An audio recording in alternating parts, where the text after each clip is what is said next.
اعوذ باللہ من الشیطان اللعین الرجیم بسم اللہ الرحمن الرحیم السلام علیکم یا علی مدد۔ مومنین و مومنات کی خدمت میں ماہ رمضان کریم کے 15ویں دن کی دعا اور اس کی فضیلت لے کر آئے ہیں۔ جو مومن و مومنہ ماہ رمضان کی 15th ڈے 15 دن میں اس دعا کو پڑھے گا، خداوند متعال اس کی دنیا و آخرت کی تمام حاجات کو قبول کرے گا۔ قیامت میں اسے 40 نور عطا کیے جائیں گے۔ خداوند متعال جو نبی ایوب علیہ السلام کو عنایت فرمایا ہے، وہ اس بندہ مومن کو عنایت فرمائے گا۔ عرش کے حاملین اس بندہ مومن کے لیے استغفار کریں گے جو اس دعا کو پڑھے گا، اور خداوند متعال خواب میں اسے جنت کی بشارت دے گا۔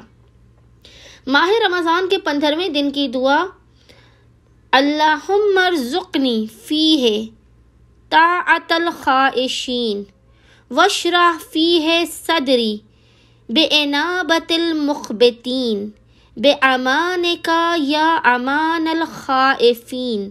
ترجمہ: اے اللہ، آج کے دن مجھے خاشعین کی سی اطاعت نصیب فرما اور اس میں میرا سینہ کھول دے، دلدادہ لوگوں جیسی بازگشت کے لیے اپنی پناہ کے ساتھ اے خوف زدوں کی پناہ۔ اللہم صلی علی محمد و آل محمد وعجل فرجہم اجمعین۔